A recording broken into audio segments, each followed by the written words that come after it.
Assalamualaikum warahmatullahi wabarakatuh. Perkenalkan, nama saya Budi Setiawan atau sering dipanggil Budi Lele ataupun Budi Fish. Nah, kebetulan nama usaha saya itu UPR Budi Fish Farm yang beralamatkan di Donolayan, RT 03 RW 22, Kelurahan Donoharjo, Kecamatan Ngaglik, Kabupaten Sleman, Provinsi Daerah Istimewa Yogyakarta.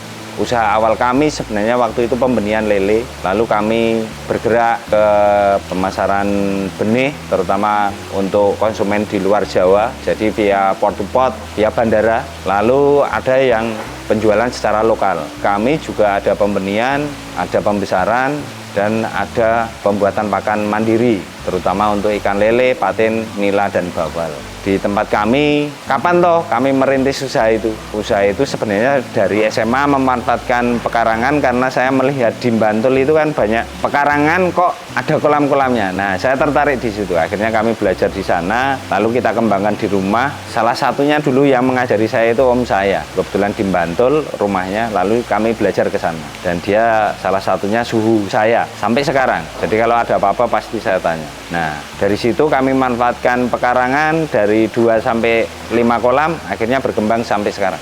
Kemudian orang mau usaha itu kan harus seneng dulu ya. Karena kalau saya dari seneng, akhirnya saya itu ketika mau menyerah, entah hasil atau tidak itu akhirnya kita nikmati proses itu. Apalagi kalau ada hasilnya, tambah semangat lagi. Kan gitu ya. Nah, dari situ prosesnya, dari hobi, kemudian kok menjadi hasil utama kami. Nah, dulu saya bekerja di salah satu hotel di Jogja. Saya resign waktu di Sleman ada gunung meletus itu, tahun 2010. Nah, itu saya fokus betul tentang perikanan, karena waktu di hotel itu hanya berangkat 2 minggu, libur 2 minggu. Jadi ada waktu. Nah, selama 3 bulan itu terus seperti itu. Akhirnya saya resign dan memutuskan untuk fokus. Nah, ketika fokus, ternyata dari yang flat, akhirnya naik. Nah, walaupun namanya usaha itu ada naik turunnya, tetapi pasti di atas rata-rata ketika kita bekerja dengan orang lain. Itu.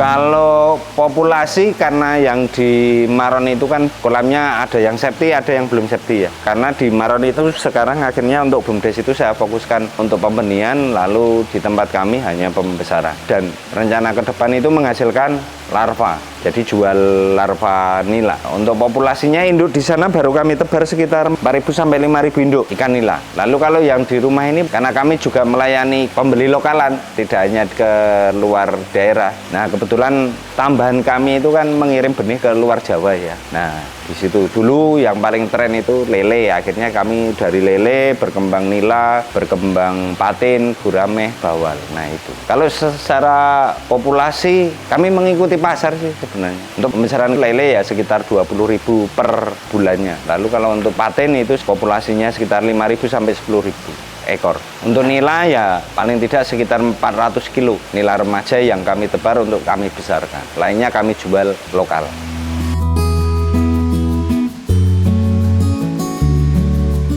Kalau di tempat kami itu kolamnya sebenarnya kalau secara rinci ya, karena kami sudah CPB, sebenarnya di sini itu ada lele, ada nila. Nila ini sebenarnya untuk melayani lokalan saja. Jadi kami harus menyiapkan biar konsumen itu tidak kecewa. Paling tidak sedikit itu ada, tetapi ketika kami ada pesanan besar, kami ngambil di kolam tanah itu yang di Maron itu. Nah, itu. Kalau secara desain kolam kenapa harus dipisah-pisahkan? Karena kami pengen memanfaatkan teknologi agar kolam kecil tapi hasilnya bisa maksimal itu loh. Nah, seperti itu.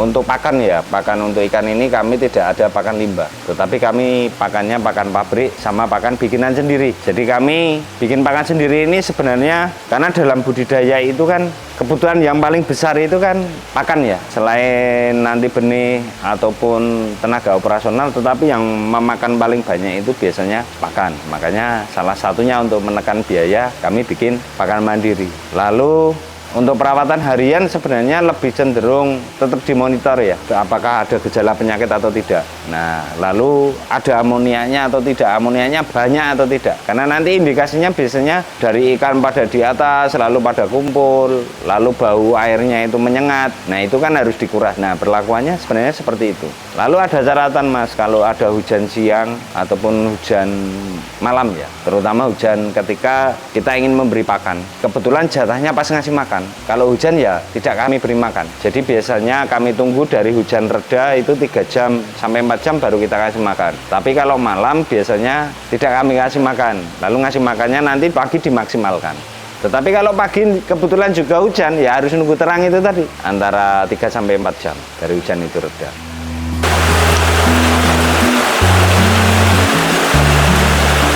Lalu bagaimana kami menyiasati agar bertahan itu salah satunya bikin pakan mandiri. Sebenarnya pakan mandiri ini awalnya dari pandemi Mas. Kita tidak bisa kemana-mana, akhirnya kita bikin pakan itu konsepnya. Dari yang tenggelam, semi apung, dan ada yang tenggelam. Akhirnya riset selama 1 tahun lebih itu, pakan kita sudah mengapung. Jadi kalau secara hemat, pasti hemat. Jadi kalau kita tidak punya uang tapi punya bahan baku itu bisa cetak, istilahnya kan tetap bisa berjalan gitu. Nah intinya seperti itu. Tetapi kami juga tidak meninggalkan pakan pabrik, terutama kami budidayanya benih, karena kami pakai ketika ukuran sudah mendekati remaja kecil ke atas. Nah itu. Tetapi kalau untuk induk-induk pasti kami pakai pakan pabrik, karena kami belum bikin ramuan yang khusus untuk induk, baru sekedar untuk pembesaran saja. Bahan-bahan yang kami pakai itu salah satunya, kalau Masnya kemarin lihat itu kan ada limbah gedok, lalu ada jagung itu kan dari masyarakat, ada yang panen kita beli, harganya di atas tengkulak, kan kita bisa membantu petani. Lalu kami pakai limbah padi juga, tepung ikan, ada bungkil kedelai. Nah kalau ada ampas tahu rutin ya bisa pakai ampas tahu. Hanya itu saja yang kita pakai.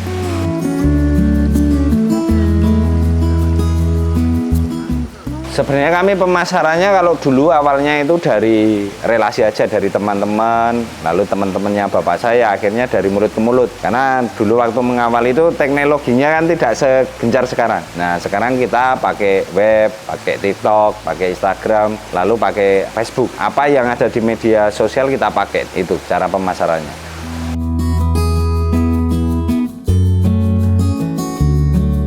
Jadi pembeli kami sebagian besar malah justru di luar Jawa. Karena kebetulan yang paling pokok kami itu kan pengiriman benih ke luar Jawa ya. Dari Aceh sampai Papua. Dari pengiriman ini juga banyak pengalaman menarik. Kadang ada yang mati separuh. Tapi akhirnya sekarang kita sudah solusi, perlakuannya ikan itu dipuasakan betul. Benar-benar ikan itu safety, gerakannya lincah dan macam-macam. Nah itu sudah ada SOP lah. Nah salah satunya kalau Masnya kemarin melihat itu kan ada ruang cara karantina ikan yang baik. Nah itu salah satunya. Kita harus terintegrasi karena kita pengiriman ke luar Jawa, itu harus ada karantinanya. Tidak hanya kita packing, kita puasakan, tetapi harus ada suratnya. Nanti kalau tidak ada suratnya dianggap ilegal ya. Nah, seperti itu.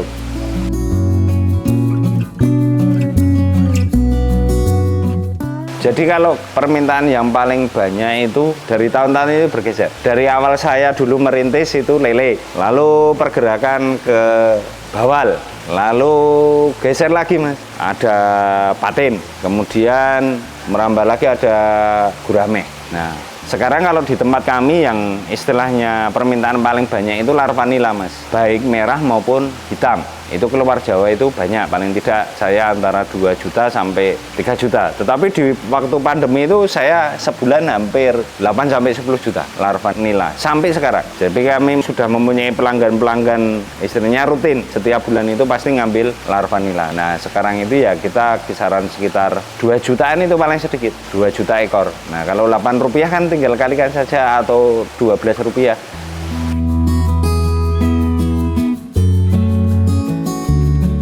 Kalau biaya operasional kami ya lebih ke listrik, lalu tenaga kerja, kemudian penyusutan kolam. Tetapi yang saya pikirkan sebenarnya listrik. Karena kami kebetulan kan pakai air sumur yang di sini. Tetapi kalau yang di Maron kan pakai perairan umum. Tetapi kalau kemarau panjang itu di sana airnya kan berkurang, harus kami juga pakai listrik. Seperti itu.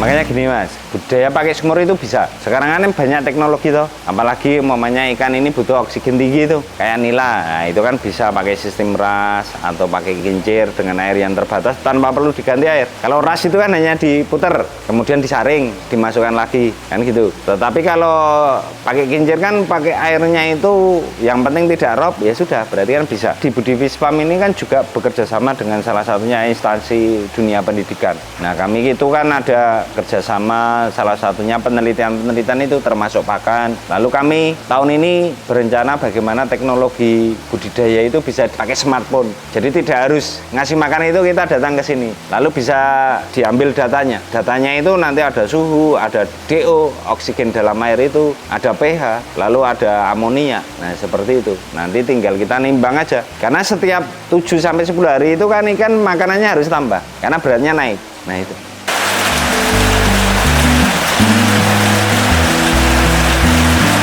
Selama ini saya berproses, yang paling berat itu sebenarnya ketika mau pilihan presiden kemarin sampai sekarang. Jadi hidup tidak, mati pun tidak. Jadi hanya ilmu bertahan. Kebetulan kami sudah mempunyai pelanggan rutin di segmennya benih, terutama di luar Jawa. Lalu kami ada pembesaran sendiri, lalu dengan pakan kami sendiri. Nah, itu kan salah satu terobosan kita untuk bertahan. Apalagi sekarang itu antara tengkulak dengan yang dijual di pasar itu kan rate harganya kan jauh sekali. Jadi kita harus kreatif. Apakah dari hasil budidaya kita itu dijual langsung ke konsumen, tidak hanya langsung ke tengkulak. Tetapi kalau ke tengkulak pasti kita keuntungannya tipis. Ya, dari saya mengawalnya itu paling berat di tahun-tahun 2004, 2005. Karena dulu tenaga saya itu 7, Mas. Sekarang tinggal 4. Dulu saya ada pengemukan sapi, ada kambing. Nah, sekarang saya stop dulu. Kita fokus di ikan aja. Karena kita pertama kali memulai bisa mengembangkan dunia ini kan dari ikan.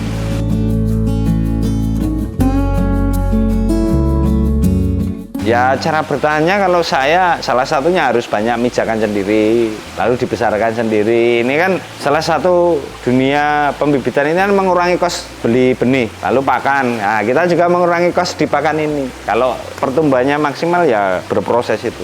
Umpamanya selisih itu hanya di umur ataupun FCR pakannya itu biasanya selisih antara 0,1 sampai 0,2 kilo untuk menghasilkan daging 1 kilo dengan standar pabrikan pakan. Tapi kalau kita bikin sendiri kan selisihnya jauh, selisihnya 4.000 kan lumayan toh. Nah, itu.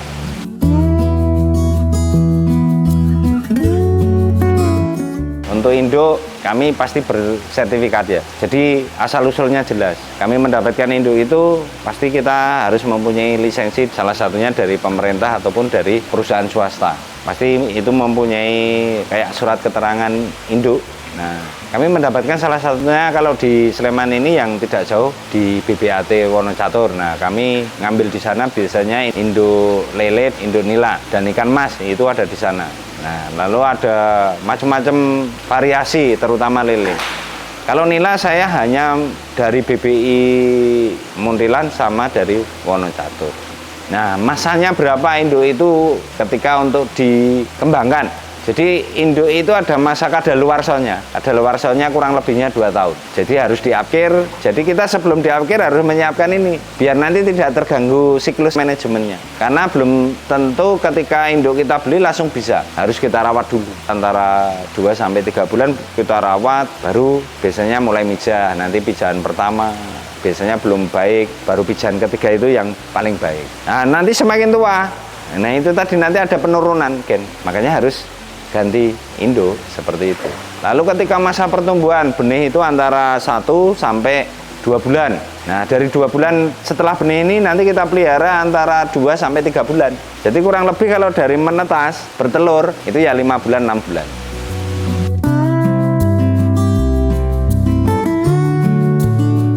Terutama untuk pemasaran benih ikan yang keluar Jawa ya. Patin hanya sekitar ya 200 sampai 500 ribu ekor sebulan. Lalu untuk gurame itu kisaran ya 50-an ribu. Bawal hampir sama dengan gurame. Tetapi ketika kita ngirim larva bawal, karena satu box larva itu kan isinya 150. Nah, kurang lebihnya kadang kita antara 5 sampai 6 box styrofoam itu. Itu yang keluar Jawa. Tapi kalau lokalan ya kadang ada orang beli 50 ekor, 100 ekor kita layani. Karena dari hal yang kecil pasti akan menghasilkan yang besar.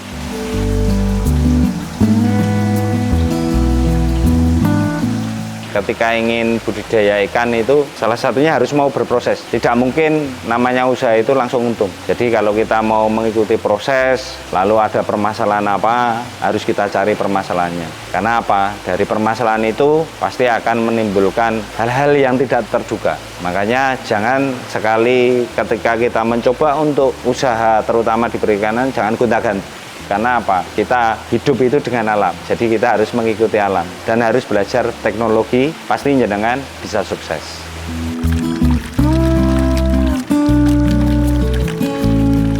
Para penonton, jika Anda ingin berkunjung tempat kami terbuka, ingin konsultasi atau ingin beli benih, silahkan. Apalagi yang di luar Jawa, ketika ingin beli, nanti bisa hubungi ke nomor saya. Ini nanti 085 228 860499 atau di website kami www.budivis.com. Itu.